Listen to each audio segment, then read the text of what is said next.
Assalamualaikum warahmatullahi wabarakatuh. Selamat datang di channel Muslim Voice, channel seputar dunia apologet, dialog lintas iman dan berita seputar Islam. Terima kasih yang sudah berkunjung di channel ini. Jangan lupa untuk like dan subscribe channel Muslim Voice, channel yang tentunya bertujuan juga untuk mencegah pemurtadan. Dengan adanya konten-konten dialog apologet antar agama ini, tentu agar kita tetap menjaga akidah kita bahwa ajaran Islamlah yang tentunya layak kita anut, karena Islam itu membawa kebenaran untuk menyembah satu Tuhan, Tuhan yang esa, Tuhan yang tentunya disembah oleh para nabi sebelum Nabi Muhammad SAW diangkat menjadi Rasul Nabi terakhir di akhir zaman untuk seluruh alam. Pada kesempatan kali ini, channel Muslim Voice akan menayangkan dialog lintas iman di mana seorang pendeta besar kena mental oleh apologet Muslim saat ditunjukkan data di Alkitab bahwa Yesus itu hanyalah sebagai utusan dan tentu saja hanya ciptaan Tuhan dan tidak menciptakan seperti yang oten-oten bilang bahwa Yesus itu adalah Tuhan itu sendiri. Selamat menyaksikan. Ya, baik. Oke, sedikit kepada Anda sebelum ke teman-teman Anda, Bang Bin Hur. Ya jelas kalau dikatakan, kalau melalui dalil aja, Bible aja, jangan ke mana-mana, kita ke Bible aja. Kalau kita membacakan dalilnya Yesus itu adalah ciptaan gitu kan. So kita bacakan di Wahyu 3 nomor 14. Dibukakan Bang Mirhur. Ada Bible di situ. Mungkin Bang Mirhur juga udah biasa diskusi kan sebenarnya kan? Wahyu 3 nomor 14 dibacakan. Wahyu 3 14. Wahyu 3 ayat 14.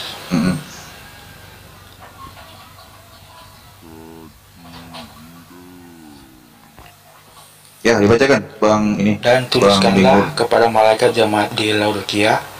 Ya. Inilah firman dari Amin, saksi yang setia dan benar, permulaan dari ciptaan. Ya. Oke, di sini ditujukan saksi yang setia ini siapa ini?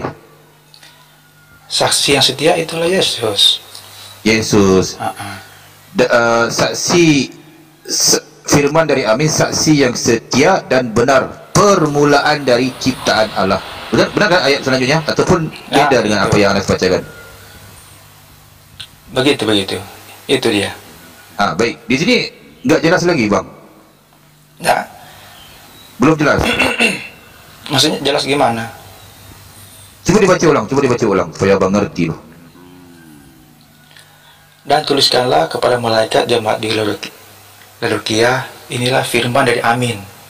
Ya. Saksi yang setia dan benar, permulaan dari ciptaan Allah. Artinya siapa yang dari permulaan dari ciptaan Allah ini? Artinya sebelum ciptaan Allah ada, Yesus itulah permulaannya. Begitu. Berarti saksi yang setia dan benar ini permulaan dari ciptaan Allah kan? Ya, permulaan. Baik. Sebelum Allah ciptakan semuanya. Baik, diciptakan. Berarti firman dari Amin, saksi yang setia ini siapa tadi? Yesus. Berarti Yesus permulaan dari ciptaan Allah, benar? Ya, maksudnya sebelum ciptaan Allah ada, Yesus itulah permulaannya. Berarti permulaan dari ciptaan kan? Ya. Yesus ini ciptaan atau bukan? Bukan, kan Yesus permulaan. Dari semua ciptaan, Yesus itulah permulaannya.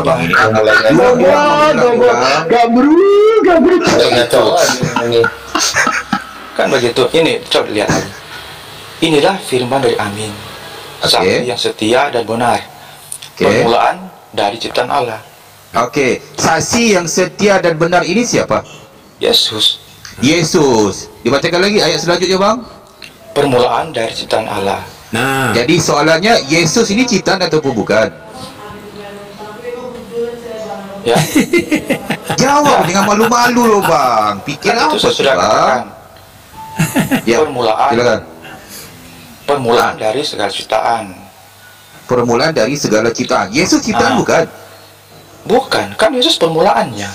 Ciptaan Ya Tuhan itu sudah ciptaan, itu ada tulisannya open book, masa open book aja nggak bisa loh. Dari segala ciptaan, Yesus adalah awal permulaannya. Iya, awal dari penciptaan. Awal dari penciptaan kan? Bukan itu permulaan. Yesus. Iya, permulaan dari ciptaan kan? Permulaan dari ciptaan kan? Betul nggak? Yesus adalah permulaan dari ciptaan, betul nggak? Bukan begitu penjelasannya. Ah, ya jelaskan. Jelaskan. Ini. Ya jelaskan. Aku mau dengar juga. Jelaskan. Yesus itu permulaan dari ciptaan. Dari ciptaan Allah. Nah, itu dia. Apa lagi? Waduh, apa ya susahnya bang? Berarti Yesus Maksudnya, bukan? segala ciptaan Allah itu Yesuslah yang awal. Sebelum diciptakan semuanya itu Yesus adalah awal. Jadi Ya, Yesus berarti Yesuslah awal dari ciptaan gitu kan? permulaan dari ciptaan Allah itu Ya. Yesus itulah yang awal. Iya, awal dari penciptaan. Iya. Sebelum awal dari Allah penciptaan kan? Sebelum ciptaan itu dibuat Yesus itulah awalnya. Ortan senang bener loh melintir ayat. Salut aku. Tidak, itu penjelasannya. Baik, nggak apa-apa. Ini biar Begitu. orang yang mendengar menilai. Ini dicatat lah Wahyu 3 nomor 14. Kalau lebih akuratnya nanti ditambahkan Wahyu 1 nomor 5 itu. Okey, baik. Sekarang kita ke Bang Behur. Kita ke Amsal 8 nomor 23. Assalamualaikum warahmatullahi. Waalaikumsalam warahmatullahi wabarakatuh. Ini kita masih berkaitan dengan topiknya Yesus adalah ciptaan. Ya. Bentar, betul. Sebelum kita ke topik lain, bentar. Sedikit lagi berdanas. Amsal 8 nomor 23. Bang Ben-Hur. Amsal 8 23. Bang Ben-Hur. 8 Amsal 23. 8 ayat 23. Ya. Bang Ben. Ini lalot ini. Tunggu ya. Amsal 8 ayat 23. Ya. Amsal Di Ana sudah ada ni sebenarnya, cuma Ana mau dengar Bang Ben-Hur bacakan supaya enggak ini. 8 ayat 23. Sudah pada zaman purbakala aku dibentuk, pada mula pertama sebelum bumi ada. Itu ya. Ya. Okey, di sini ayat ke-23 ini dirujuk kepada siapa ini? Ditujukan kepada siapa? Ayat ini 23.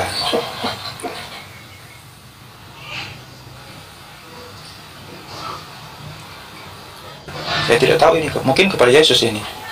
Pada Yesus, ya. Baik. Kalau pada Yesus, baca ayat sebelumnya di 22-nya. Tuhan telah menciptakan aku sebagai permulaan pekerjaannya, sebagai perbuatannya yang pertama-tama dahulu kala. Itu. Okey, berarti kalau dia berikan Yesus ayat 22-nya dituliskan diciptakan. Yesus diciptakan ataupun tidak menurut ayat Amsal 8 nomor 22 dan nomor 23 ini, Bang.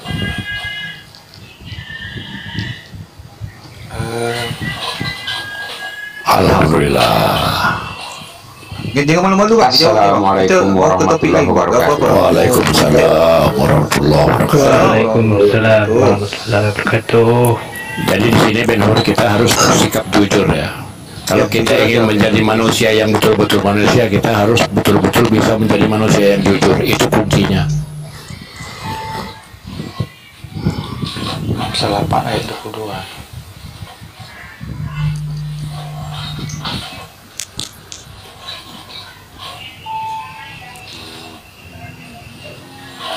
Ya, nggak apa-apa lah. Itu mungkin ngambil masa yang sedikit. Anakku mau beli nasi lemak juga ini. Bentar. Tinggal bentar lah. Iya, bisa Baru juga. bisa Mungkin dijamu di aja oleh Bang Behur. Agak lama sih. Bang Behur ini pernah pergi gereja Ya, ataupun coba tidak? nanti Pernah saya- baca Bible ataupun tidak? saya nih, belum Bang Behur dapat ini? ini. Pusing juga sih Anas. Saya belum dapat penjelasan. Belum dapat? Ada penjelasan lebih panjang ini. Bang Behur jadi Kristen berapa lama ini? Bang Behur jadi Kristen. Oh, dikaji dulu gitu. Ini ada penjelasan tapi terlalu Ya, okey, mungkin itu aja Brother Anas. Silakan dilanjutkan teman-teman. Silakan.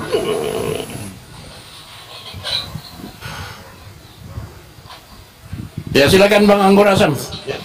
Ada yang mau ditambahkan? Bang Anas turun aja dulu Bang, ya ada Kristen yang mau naik. Nanti Abang kalau udah habis makan nasi lemak kirim permintaan lagi ya Bang. Oke, baik. Coba. Ya, Jangan apa-apa. Dari Nyimak. Ya, bawa dulu Bang Anas Oke, ya. oke. Ada Oten yang mau naik. Pak Pendeta jangan turun. Saya turun deh. Saya lagi di jalan juga. Oh ya, oke. Siap.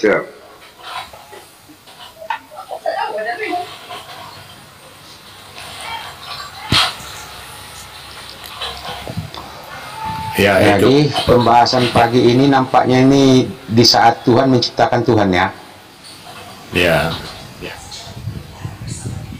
Enggak, Waduh, itu bukan. kabur dia. Bang Sapu Jagat, saya jelaskan lagi ya. Ini apa temanya ini ya? Karena oten-oten yang sudah tumbang tadi ada 4 oten yang sudah tumbang semua ya.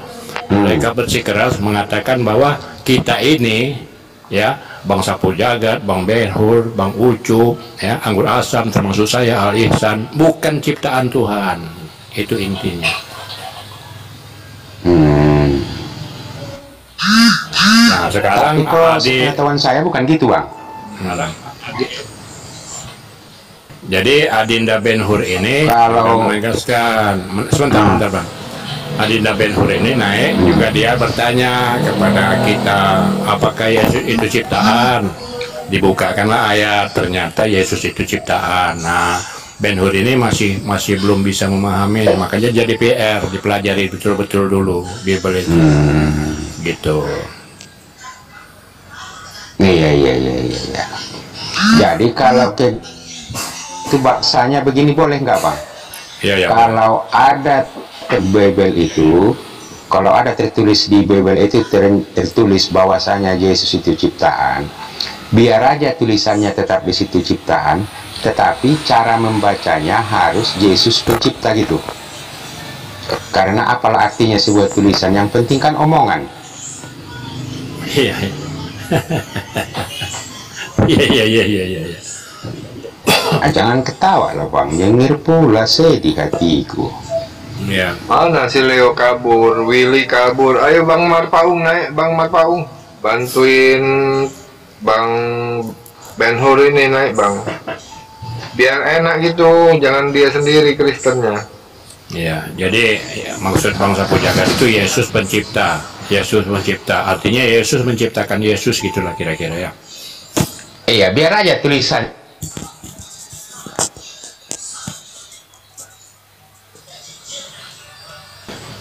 Ayo oten-oten yang lain kalau mau naik silakan naik.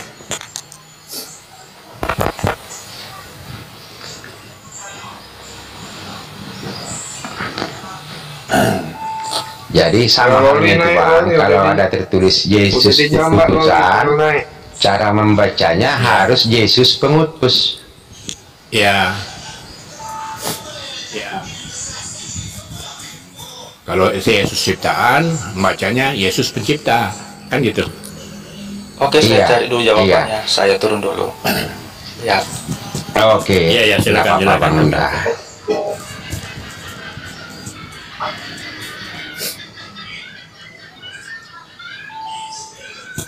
Ya, kalau kupikir-pikir apalah dalam otak oten ini kok ngeles terus, udah nyata-nyata tertulis di Bible masih juga ngeles, bingung juga aku. Tes, cek. Sip, mantap. Assalamualaikum warahmatullahi wabarakatuh semuanya. Waalaikumsalam warahmatullahi wabarakatuh. Waalaikumsalam warahmatullahi wabarakatuh. Ya, ini tadi ada strum sedikit, HP Bang Ucup bergegar karena ada pendeta besar, tapi sudah turun ya pendeta besar. Enggak, dia lagi beli mie lemak, dia lagi nyari nasi lemak, nanti naik lagi dia Bang. Iya. Jadi ini tadi yang teman Kristen tadi itu sebenarnya dia sudah nggak bisa menjawab, bukan masalah tidak ilmukan. Dia sudah membaca, tapi dia malu menyampaikan tulisan ada di situ, Bang Sapu Jagat. Makanya alasannya belum menemukan. Dia baca, dia punya alat googling kok. Jadi hal-hal begitu alah, ya kan? Makanya kalau dalam konteks Islam sudah jelas, ya kan? Semua itu ciptaan. Penciptaan itu penciptaan ada 4. Penciptaan Adam, penciptaan Hawa, Bani Adam, Isa. Jelaskan itu 4 penciptaan itu. Makanya di Al-Imran dikatakan, Inna mathala Isa indallahi kamathali Adam. khalaqahu min turabin thumma qala lahu kun fayakun. Udah jelas. Ya kan? Jadi mereka ngotot tadi Bang Ucup, ya. Hanya satu manusia yang diciptakan oleh Tuhan. Selainnya bukan ciptaan lagi. Astagfirullahaladzim. Itulah usahanya. Mozart naik, Mozart udah punya Mbak Mozart, ayo. Kalau di room Ya naiklah otan-otan, silakan naik otan-otan ya, kita ganti topik lah kalau. Ya, kalau topik ini udah selesai kan? Udah selesai. Bahwa Tuhan itu menciptakan segala makhluk. Itu udah fix, itu nggak bisa diganggu gugat lagi. Kita ganti topik Bang baru aja lagi, otan-otan. Silakan naik. Banyak nih otan di bawah. Lion silakan, Lion of Yuda naik lagi. Tadi udah sempat naik, dia turun lagi. Naiklah. Tadi udah sempat naik, dia.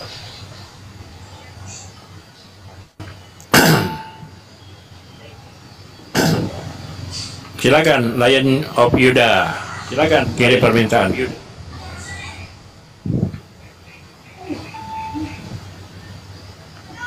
Ya, Bang Layan, ada typingan di bawah itu menyembah tanah 5 kali. Silakan dijelaskan dulu. Ada typingan di bawah. Typingan itu. Silakan. Ya. Bang Layan, apa maksud typingan tuh? Nah, kalau kami dalam Islam memberikan pertanyaan pasti sesuai hujah. Contoh, misalnya kami dalam umat Islam menanyakan, Bang Layan, apa nih maksudnya misalnya Yohanes 17:8 gitu loh. Kami nggak mengatakan langsung gitu. Kita bacakan teksnya, silakan diartikan gitu. Tapi Anda ini ada typingan ini saya lihat, silakan dijelaskan apa sih maksud typingan itu.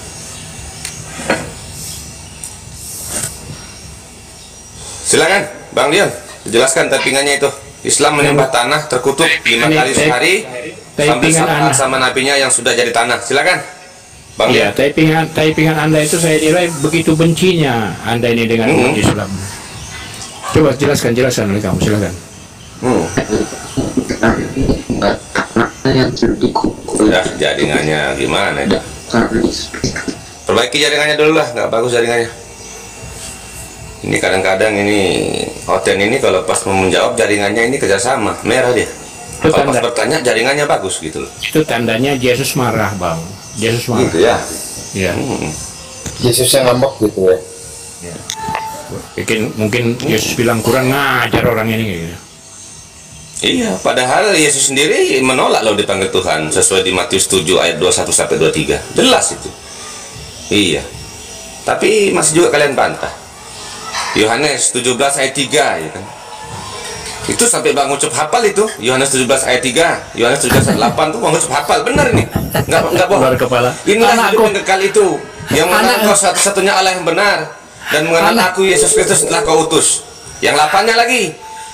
Sebab segala firman yang Kau sampaikan kepadaku telah Kau sampaikan kepada mereka, dan mereka telah menerimanya. Sebab mereka tahu benar-benar Aku datang daripadamu, dan mereka percaya Engkau yang telah mengutus Aku. Coba sampai hafal Bang Ucup tuh. Dan jangan ini Oten ini nggak hafal 17 ayat 8 nih. Nanti googling lagi. Belajarlah. Ya coba Lion of Judas klarifikasi itu typingan kamu. Coba kami mau dengar apa itu maksudnya.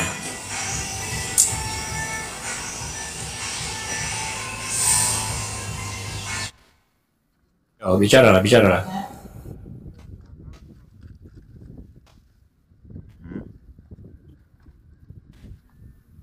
Di bawah kamu typing keras banget. Di sini kamu kayak kera tersiram air nih. Gimana nih?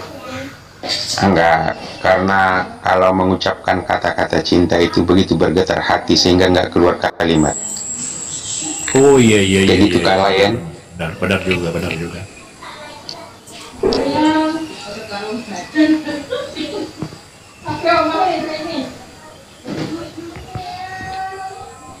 Ayo Lion, jelaskan typinganmu itu. Apa maksudnya itu?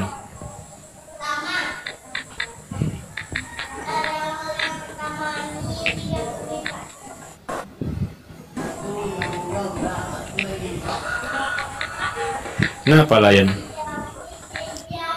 Lumpuh kau, lutut kau gemetar.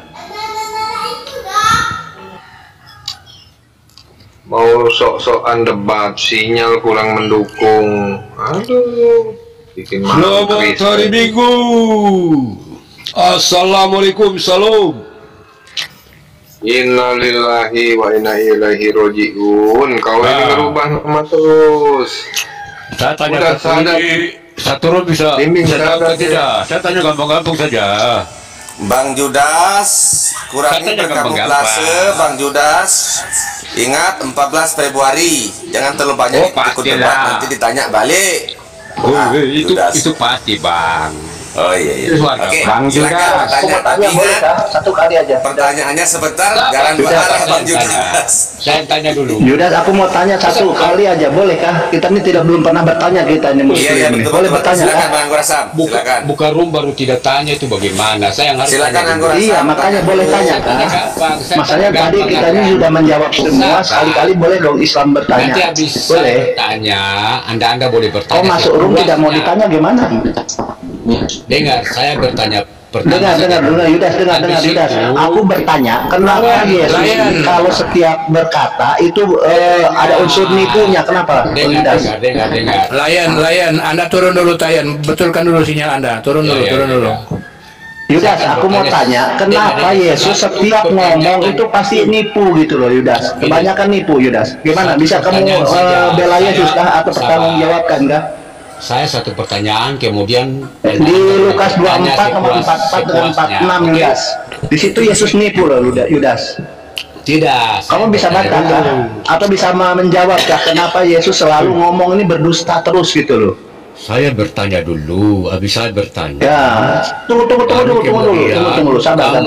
Di Lukas 24:46 itu dengan Lukas 24 nomor 44, di sana Yesus nipu lagi.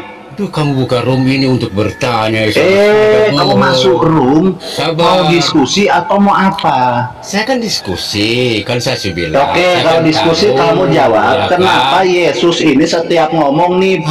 Aduh, saya bertanya dulu. Bertanya dulu. Di Lukas saya tanya ini saya pakai data ya. Di sini Yesus ini sebentar. Yesus ini. Sebentar, Bang Anggur. Nggak bisa ini nggak menjelaskan kah? Ya, sebentar Bang Anggur. Sekarang Oke, begini aja kalau ya. itu jelaskan di Lukas 24, catat ya, di Lukas 24 nomor 44 dengan 46. Saya bertanya dulu. Mesias harus mati dan bangkit. Sebentar. Harus menderita dan mati dan bangkit di hari ketiga. Itu di mana ada di kitab Taurat dan di kitab Mazmur? Silakan. Yudas, Sebentar. Bertanya. Sebentar. Dulu. Sebentar, Yudas. Jawab. Sebentar semuanya. Yudas, ya, begini aja dah ya. Kita atur aja diskusi ini yang baik ya. Begini aja, kita mulai karena ini room muslim, Anda baru datang ya. Yang berhak bertanya pertama itu Enggak, biasanya udah framing gitu lari, Bang. Orang ini orang kafir ini nggak usah dipercaya, Bang.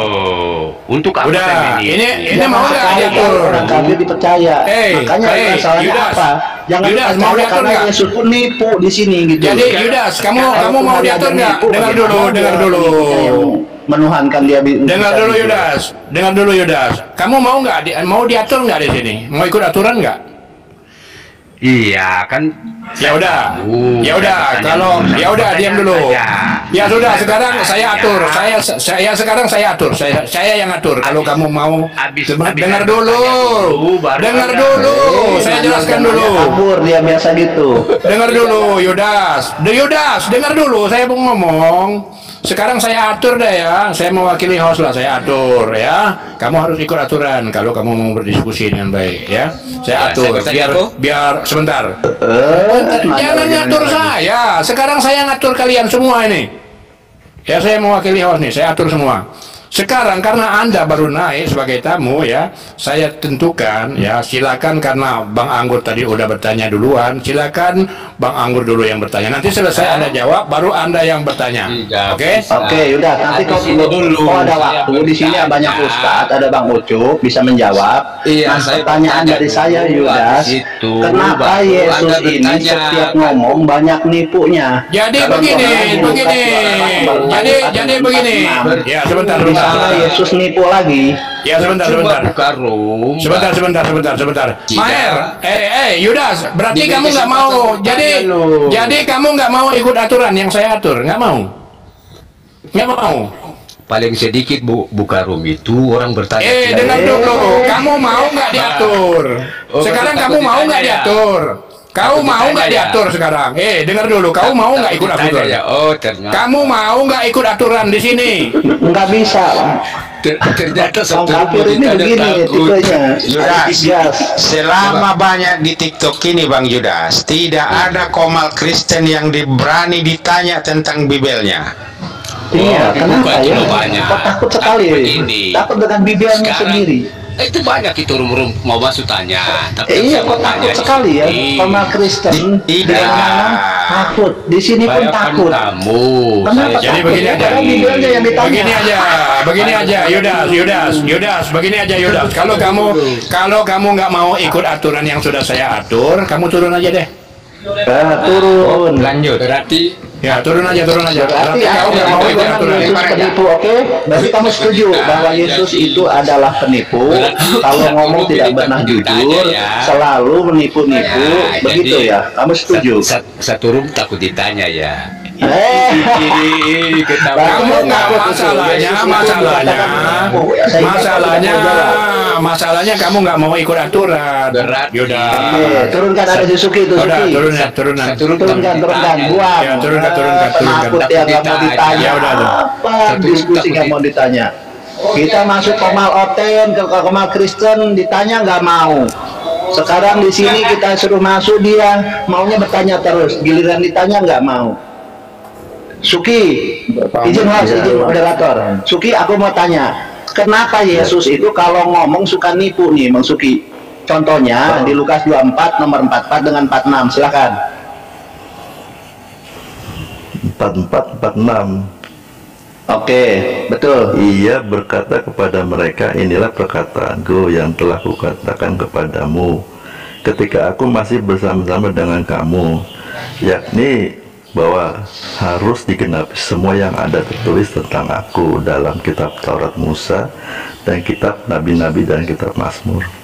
Lalu apanya nih ini pun ada tertulis demikian. Oke, saya berikan izin ya supaya kita tidak salah paham, supaya tidak lari dari konteks pertanyaan saya ya. Hari yang ketiga. Supaya diskusinya enak. Nanti dikasih ini ada Ustadz Ukub, udah Alisan, ada lain-lain. Kalau mau bertanya kepada beliau boleh nanti Islam. Kita gantian ya. Saya izin open can host. Oke. Host dibesarkan naik Asam host, tolong. Jadi enak diskusinya. Nanti kalau nggak bisa jawab, saya nggak bisa jawab. Nanti serahkan kepada guru-guru saya. Nanti Anda pun kalau nggak bisa jawab, begitu. Oke, saya open cam. Ini host di Bang Cilukba, tolong dibesarkan layar Anggur Asam, Bang. Maki-maki Kristen. Aduh, nggak ada di tempat pula dia nih. Pas dia di sini.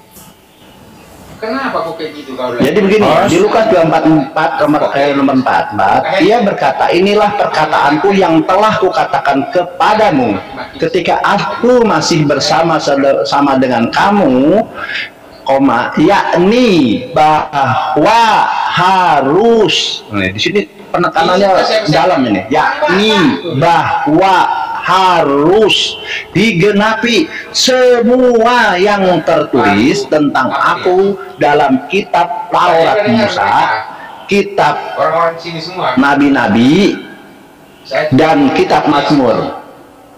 Nih, saya yang tanyakan ini nanti di kitab Taurat Musa pasal berapa dan kitab Mazmur pasal berapa, ayat berapa yang tertulis demikian kata Yesus. Katanya kepada mereka ada tertulis demikian (2) Mesias harus menderita dan bangkit dari antara orang mati pada hari yang ketiga. Di sini pertanyaannya di Taurat Musa pasal berapa, ayat berapa, di kitab Mazmur pasal berapa, ayat berapa. Nah, kita coba komparasi begini. Di sini saya kasih contoh.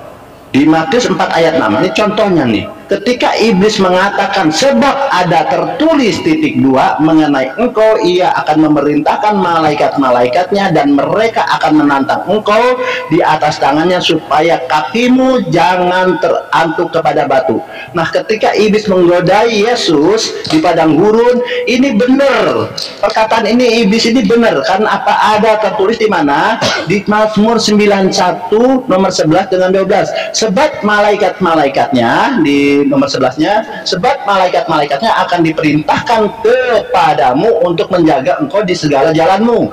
Mereka akan menantang engkau di atas tangannya supaya kakimu jangan terabuk kepada batu. Nah, iblis ini contohnya betul. Ketika menyampaikan ada tertulis titik 2, dia benar ada kalimat itu. Nah, pertanyaannya di mana Yesus itu benarnya ketika mengatakan ada tertulis di Taurat Musa, kitab Mazmur, Mesias titik 2, Mesias harus menderita dan bangkit di antara orang mati pada hari ketiga. Silakan. Tadi kalau ayat di Matius tadi itu benar ya, ada di sana gitu kan. Persis itu. Akurasinya bisa bilang 99% iblis itu benar. Karena di sana titik 2 ada tertulis titik 2. Jadi gini Bang, kalau menurut paham saya ya. Jadi tadi yang Abang tanyakan itu di mana di kitab Taurat, di kitab Mazmur dan kitab para nabi itu kita para nabi saya tidak minta. Kitab Perjanjian Lama. Karena di sana banyak presisinya cocologi walaupun saya sebenarnya tidak ada. Yang saya mau di kitab Mazmur aja dengan ini aja supaya lebih sedikit. Kitab Mazmur dan kitab Taurat Musa. Pasal berapa, ayat berapa? Silakan. Jadi ini tentang penggenapan. Jadi kan memang secara keseluruhan. Bukan yang tentang tertulis demikian titik 2. Ya, memang yang seperti tadi di Matius 4 ayat 6 itu yang memberi titik tanda bintang itu memang orang yang menerjemahkan ini dia mengerti bahwa ini bicara tentang di sana. Tuh lalu dikasih tanda. Sebetulnya awalnya di itu nggak ada, tetapi karena mengerti ada. Oke. Jadi Bang, kalau tidak ada ya nggak apa-apa. Itu secara keseluruhan Bang. Secara spesifik itu enggak, tapi artinya secara keseluruhan bahwa memang Mesias itu telah dinubuatkan di Perjanjian Lama. Itu artinya keseluruhan dari Taurat, Mazmur dan seluruh kitab Nabi. Itu artinya Bang. nubuatan. Jadi memang Bang gini Bang. Mesias. Di sini kalimatnya jelas loh. Ada tertulis demikian. Berarti memang demikian. Itu yang nampak di situ yang tertulis titik 2. Saya udah kasih contoh kepada tadi iblis ketika mengatakan ada tertulis titik 2. Betul kalimatnya itu dia mengutip Mazmur 91. Nah, Yesus ini mengutip dari mana tertulis di kitab Taurat Musa dan Mazmur. Nah, memang kalau tidak ada ya sudah tidak apa-apa. Tapi kalau ini Abang kalau tidak ada berarti di sini Lukas yang bohong, nipu atau Yesus yang nipu. Ini di sini berat memang. Kalau ini ayat ini diimani. Tetapi saya akan bisa membantu bapak-bapak di sini Kristen. Saya akan membantu apa yang dimaksud Lukas dengan Yesus ini benar tertulis. Saya bisa bantu loh ini. Tapi mahal, 2 miliar transfer ke rekening saya, kumpulkan uang pendeta persepuluhannya, kumpulkan ke saya. Kalau mau dikatakan Yesus bukan nipu atau Lukas bukan nipu. Lanjut Bang dengan yang lain Bang Ucup. Iya. Tadi udah dijawab bahwa memang tidak ada, silahkan Bang Ucup dengan yang lain. Makasih Bang.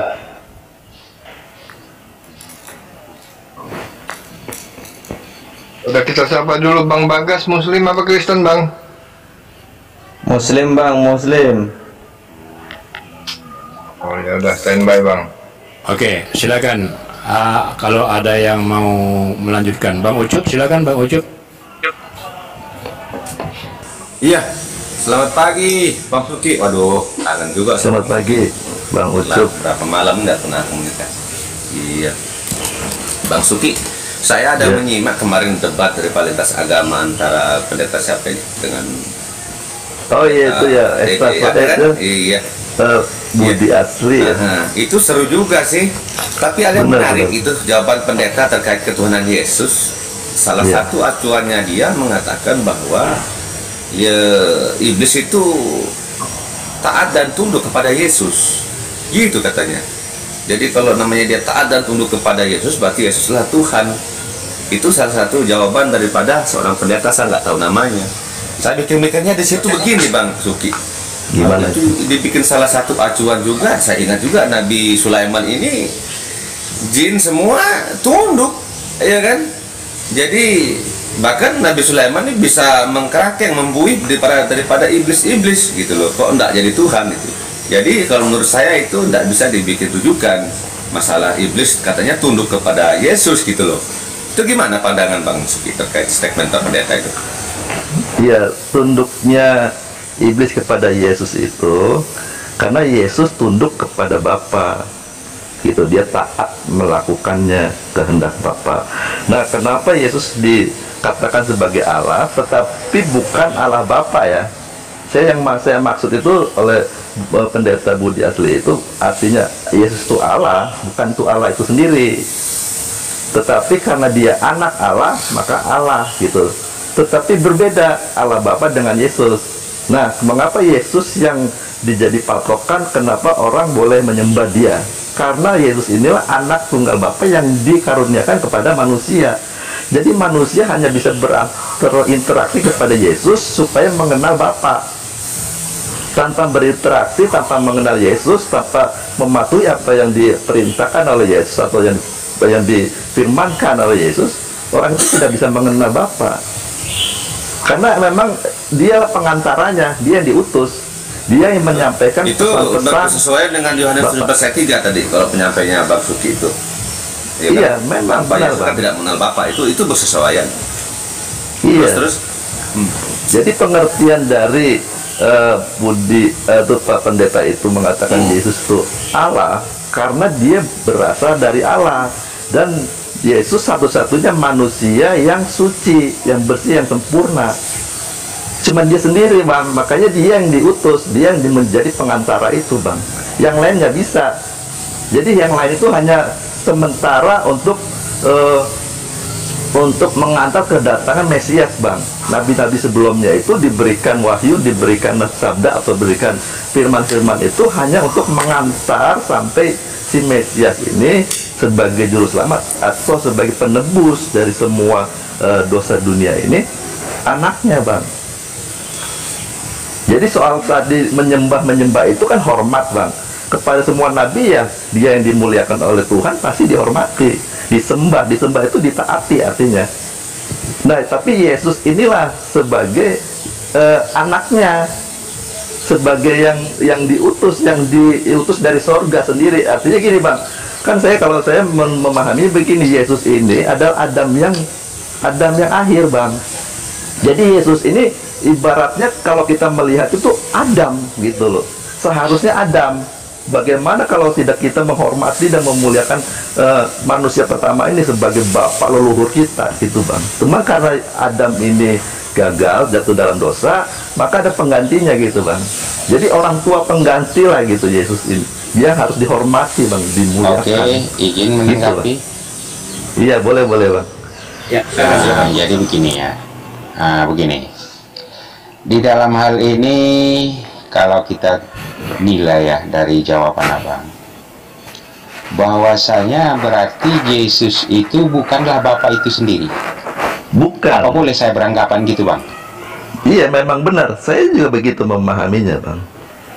Oh, Yesus itu bukanlah Bapa itu sendiri, tetapi kalau di Yohanes 14, 10 dan 11, Yesus adalah Bapa itu sendiri. Melihat Yesus sama dengan melihat Bapa.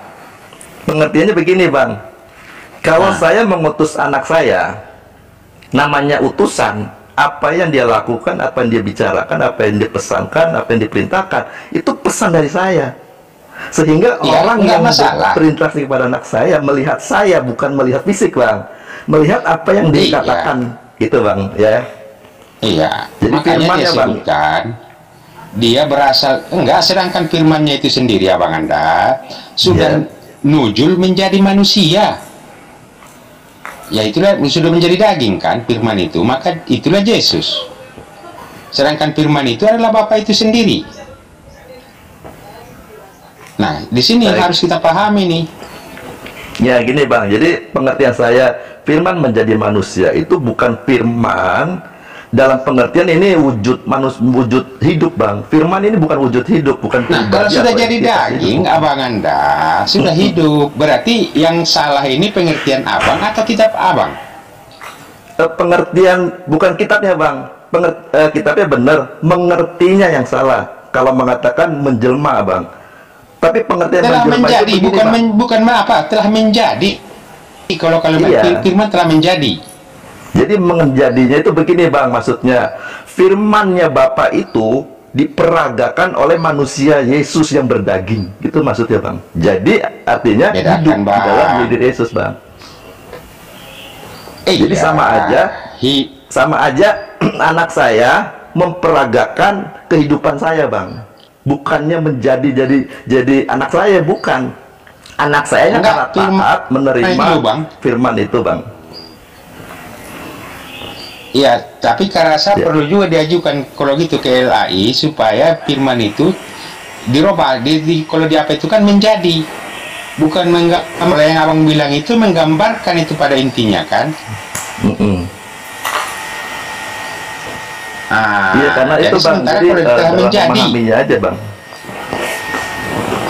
Oh iya, berarti sama lah itu ya kan. Seperti yang dibahas sebelumnya, kalau memang tertulis di Alkitab itu Yesus itu ciptaan, cara membacanya wajib ciptaan, wajib pencipta. Bukan, dia bukan pencipta, Bang. Jadi Yesus ini kan saya bilang, Yesus adalah Adam yang akhir. Dia setara dengan Adam mula-mula, Bang. Jadi dia manusia. Hanya Yesus manusia yang bertumbuh sampai sempurna.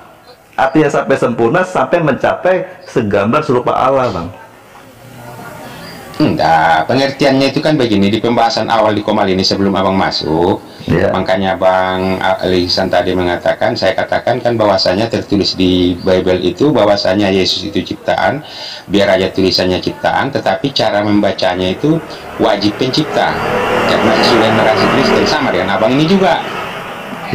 Polanya sama juga, walaupun tertulis dia telah firman telah menjadi manusia, menjadi daging, dianggap aja,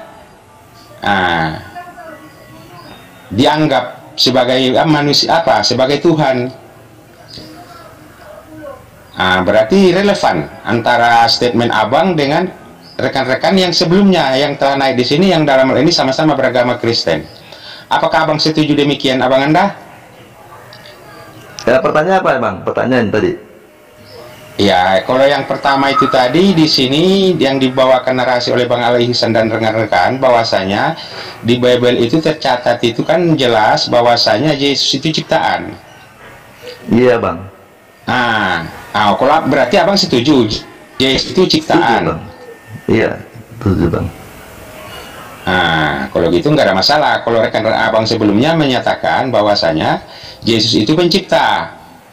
Bukan pencipta, Bang. Yesus sementara di Bible itu awal daripada penciptaan adalah Yesus. Enggak ada, Bang. Yesus ciptaan. Yesus bukan pencipta. Enggak ada firman yang menyatakan itu. Iya, nggak ada. Yesus menciptakan langit dan bumi, nggak ada, Bang.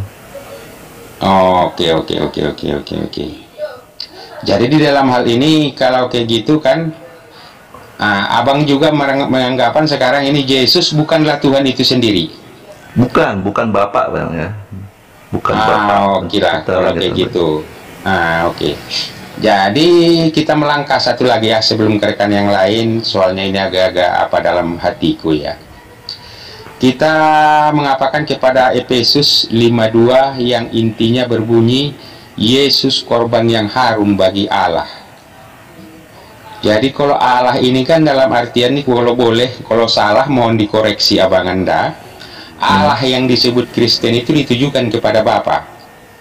Iya.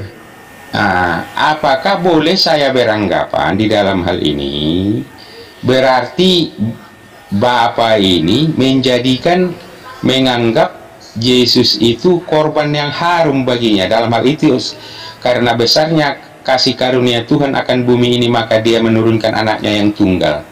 Apakah boleh saya beranggapan bahwasanya Bapa mengutus anaknya yang terkasih untuk dijadikan korban bagi dirinya, untuk dia nikmati? Karena harum ini kan untuk dinikmati nih. Iya. Bisa. Nah, jadi boleh kita katakan bahasa sopannya itu kan ini bapak makan anak. Apa boleh begitu, Bang? Kalau salah mau Kalau koreksi dikatakan saya, Bang. bapak makan anak dalam pengertian bahasa kasarnya, ya sulit diterima, Bang. Oh, itu bahasa kasar ya, Bang? Bukan Iya, halus ya? Oh, makan ya, salah anak. aku. Tapi artinya kalau dia korban persembahan yang harum, nah benar, Bang. Karena gini, Bang, artinya harum itu berarti bapak menikmati kehidupan anak ini, Bang. Sama saya punya anak, dia hidupnya saya bisa nikmati. Artinya kok anak ini taat ya, soleh, baik ya, suka menolong orang. Bukan itu gitu, saya Bang. menikmati, Kalau yang itu harum, Bang. Kalau yang aku pahami, yang Yesus sebagai korban ini kan di dalam hal ini dia mati. Terbukti dia mati kan? Iya, mati dia kan. Jadi kalau hasilnya itu berarti kan Yesus ini nyawanya ini harum bagi Allah. Sebetulnya yang harumnya itu bukan karena matinya, Bang, karena ketaatannya sejak lahir sampai mati. Jadi perjalanan itu berarti hidupnya, Bang, bukan hidupnya. Sementara ini korban, Bang. Iya, jadi gini. Kalau korban itu kan sesudah ditumbalkan, kalau bahasa halusnya itu kan ditumbalkan, setelah ditumbalkan ya harum. Iya, jadi begini, kalau orang hanya sekedar mati lalu dikatakan harum, itu dilihat dari hidupnya, Bang. Keharumannya hidupnya. Nggak mungkin orang jahat lalu mengorbankan diri lalu dikatakan harum. Enggak, Bang. Jadi nilai kehidupannya itu sampai mati, dia harum. Karena kehidupannya saleh. Dia taat sepenuh kepada bapaknya, bahkan sampai mati gitu loh maksudnya. Sehingga puncak kematiannya itu dikatakan sebagai korban yang harum. Karena nilai-nilai kehidupannya, Bang, dia. Enggak lah, Bang. Jadi harus kita luruskan dulu pemikiran kita samakan dulu kita. Kalau korban itu setelah dikorbankan baru jadi korban, bukan semasa hidup. Kalau dia semasa hidup belum korban. Jadi setelah mati dia menjadi. Nah, sementara kita ketahui bagaimana menjadi persembahan yang harum, sedangkan maut itu adalah kuasa iblis. Kuasa kegelapan, ruh kegelapan, kuasa kegelapan. Sedangkan Yesus aja mati itu kan berarti menyawakan nyawanya kepada kuasa kegelapan, karena maut itu adalah kuasa kegelapan. Dan hal ini menjadi harum bagi bapaknya sendiri terhadap anaknya. Bagaimana ini, Abang Anda? Iya, jadi kan begini, Bang, sama kan waktu di zaman perjanjian lama itu, Taurat itu kalau ada orang yang salah ya, bersalah, untuk menebus dosanya itu dia harus mempersembahkan hewan yang tidak bercacat, tidak bercela. Ketidakbercacatan, tidak bercelanya ini, Bang, dilihat layak dikorbankan. Nah, demikian juga Yesus dalam kehidupannya dia yang saleh, bahwa dia mengorbankan sampai mati. Korban itu sebenarnya kehidupan itu sendiri yang rela mematuhi Tuhannya, itu korban, Bang, sampai mati gitu loh. Bukan hanya lihat waktu dimatinya, bukan lihat dimatinya, Bang, tetapi ngelihat kehidupannya kepada korban-korban binatang yang dikorbankan itu kan tidak bercela, itu bisa jadikan korban, itu syarat. Nah, bukan korbannya itu sendiri. Maksudnya bagaimana ini? Untuk mengorbankan hewan itu ada syaratnya. Mengorbankan anak gitu loh, bahasa halusnya gitu ya. Iya, benar, Bang. Jadi syaratnya kan tidak bercela. Maka ya, syaratnya itu ya hewan yang nggak ada cacat dan celahnya. Nah, itu tapi di saat dia sudah dibunuh, dia baru jadi korban itu. Di saat dia hidup yang tidak ada celahnya, cacat dan celahnya ini belum korban. Setelah korban dia baru menjadi. Iya, benar, Bang. Makanya Yesus itu dia layak dikorbankan karena tidak bercacat bercela, Bang, tidak bercacat celah. Iya. Layak. Tapi kok gitunya, kok tega Bapak itu loh maksudnya loh. Oh gini, Bang, mungkin Abang harus memahami yang ini dulu nih. Saya boleh jelaskan sedikit gini, Bang. Mengapa Yesus harus hadir ya? Atau mengapa Yesus sebagai Adam yang akhir atau manusia yang kedua lah ya, harus datang ke dalam dunia ini? Karena catatan Alkitab di Taurat, di Kejadian itu, karena Adam telah melanggar, Bang, di mana Allah itu atau Bapa ini ingin memiliki manusia yang segambar serupa. Nah, si Adam ini manusia pertama, dia telah tidak atau gagal tidak mencapai kesempurnaan itu, Bang. Dia jatuh dalam dosa, maka Bapa melahirkan kembali manusia kedua untuk menggantikan Adam ini, Bang. Kalau Adam waktu itu tidak melanggar, Yesus nggak perlu datang, Bang. Nggak ada manusia kedua atau manusia terakhir, nggak ada. Oke. Kalau abang melarikan ke situ, makin runyamnya nanti, Bang. Oke lah, yang ringannya aja, enggak usah yang runyamnya. Kalaulah memang sebelum Bang, aku dikit Bang ya, Bang Anak. Sebentar. Ya, saya apa dulu aja ya. Al-Quran sebelum bicara Anda perkenalkan dulu dirinya, silakan.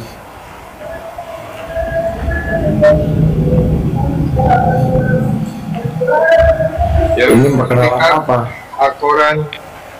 Perkenalan apa ini? Perkenalkan diri Anda dulu. Ada kesopanan tuh yang dipakai. Ada kesopanan nggak kayak gitu, bro? Selamat pagi, itu baru ada kesopanan. Iya, itu maksudnya. Aku memang udah males tadi naikin dia nih, selalu begitu. Ya, nggak cerdas, nggak langsung nangkep apa yang dibicarakan orang. Aku cuma nyela sedikit, Bang Suki ya. Menurut Abang tadi Yesus korban tanpa celah, apa cacat tanpa celah gitu, Bang ya? Iya. Nah, itu gimana? Ketika dia disunat itu cacat nggak, Bang? Iya. Jadi ketidakcacatannya itu dalam nilai kehidupannya, Bang. Kalau dia disunat itu karena memang Yesus harus, kan dia lahir di kalangan bangsa Yahudi, Bang. Kayak Bang ada budayanya, dia harus mengikuti aturan di sana. Tetapi yang diperhatikan Tuhan itu nilai kehidupannya dia, Bang, yang taat melakukan kehendak Bapa. Kan Yesus sendiri mengatakan, aku diutus hanya untuk melakukan kehendak Bapa. Dia juga mengatakan, makananku hanya melakukan kehendak Bapa. Jadi ini anak ini, Yesus ini manusia yang benar-benar taat kepada Bapaknya, kepada Sang Penciptanya, Bang. Ya, berarti benar-benar taat gitu, Bang. Iya, makanya dia dijadikan juru selamat. Iya, harusnya ayat itu, Bang. harusnya ayat itu ada penjelasan lagi gitu. Gimana? Ya lanjut Bang Nasuti. Ya artinya gini, nggak cacat lahir batin gitu kan. Gitu maunya. Tuh benar. Iya, itu. Ya, soalnya gini, Bang. Jadi begini Abang Anda, satu sisi lagi dengan Bang Suki sebelum dilanjut sama kawan-kawan, menyambung daripada yang Abang gulirkan tadi kepada Adam, bahwasanya berarti kan sebelum makan buah pengetahuan, Adam itu pada mulanya Tuhan menciptakan hidup kekal nih. Iya. Tetapi karena memakan buah pengetahuan, maka terdampak dia maut, karena maut itu adalah upah dosa adalah maut, yang dalam hal ini berada di kerajaan iblis. Nah, timbul masalah di saat Yesus sudah membayar kontan nyawanya dosa yang dilakukan Adam. Jadi dalam hal ini berarti kalau sudah dibayar lunas oleh Yesus dengan nyawanya, otomatis manusia yang telah ditebusnya itu kembali kepada kehidupan Adam sebelum makan buah pengetahuan, dalam artian kekal. Jadi di dalam hal ini bagaimana setelah dibayar Yesus, apakah umat Kristen ini sudah hidup kekal? Jangan-jangan penebusan ini jong, karena semuanya masih tetap pada ibu-ibu kesakitan melahirkan, masih yang sudah iman. Bagaimana Bang Suki?